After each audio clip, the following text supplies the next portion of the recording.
Tomorrow night, the Boise Chamber of Commerce holding their gala, and the speaker is Dominique Dawes. You know that name because Dominique is a three-time Olympic gymnast, a four-time Olympic medalist. She is incredible. You may remember her as part of the Magnificent Seven in the 1996 Atlanta Games. She's also in the U.S. Olympic Committee Hall of Fame. But along with being just an incredible athlete, she's now a mother. She gives back every day, and she's really working on the mental health aspect of young women, especially after what we've seen with what's happened with gymnastics in the past few years. So Dominique, thank you for joining us this morning. Let's talk about how important this topic is to you.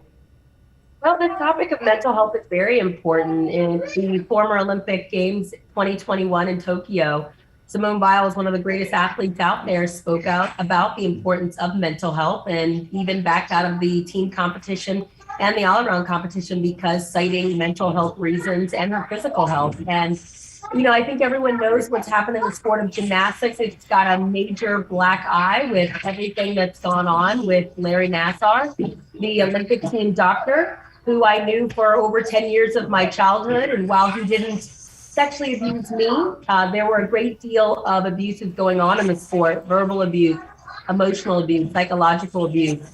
And that's really the toxic culture that allowed him to get away with what he got away with for so many years. And so right now I started a gymnastics academy in the state of Maryland, which is where I'm from. And it's all about creating a healthy culture, an empowering culture, and a very encouraging culture where there's not an enormous amount of pressure put on these athletes. I love to hear that you've started it on your own, because coming from an athlete who went through it, you know what these young ladies and young men need. Tell us about your academy and what makes it different.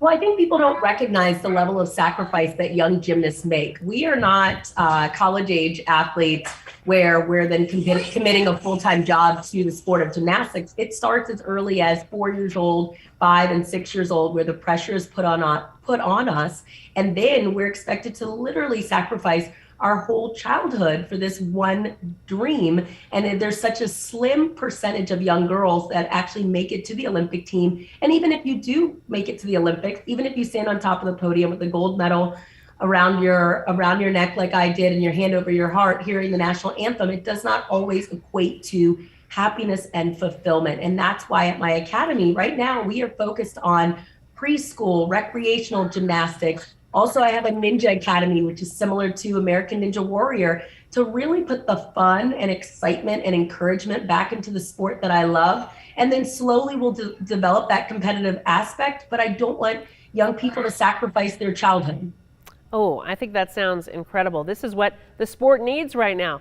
Tell me how proud you are of those young women who have testified before Congress, who have shared their hearts, and want to see something happened to the people who didn't act when all of this came out about Nassar. Yeah, there's a lot being exposed right now, not only with USA Gymnastics and the things that they turned a blind eye to, but also now the FBI, also now Congress is looking at the U.S. Olympic Committee board. And so there's a lot of people that were maybe aware of what was going on and they did not act on it. They didn't do what was right to protect these young girls.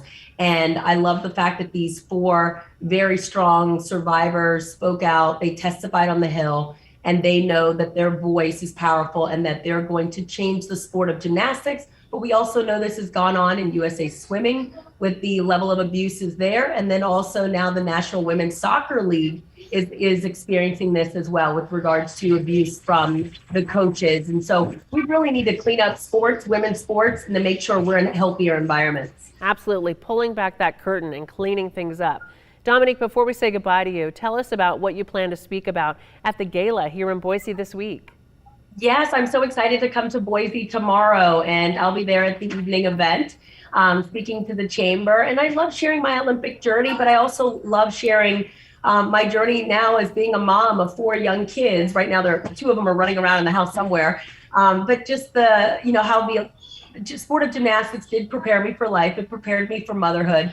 But really, motherhood has been the most fulfilling and happiest moments of my life. But people always love to hear the stories of the Magnificent Seven when I won gold with my amazing teammates, my 6 amazing teammates from the 1996 Olympic Games. And so I love sharing stories about those triumphs, and then of course my failures, which is what I learned the most from in life. Well, isn't that the case for all of us? And yes, we can hear your little ones in the background, and that is completely normal around here with Zoom and the way we do things nowadays. I know, right? Yes, absolutely. I'm a mom too. I appreciate you joining us this morning. We're excited about what you're doing, and we're really excited to have you here in Boise tomorrow night. Thank you so much, Dominique, for joining us. Thank you. Take care. Okay, have a great day.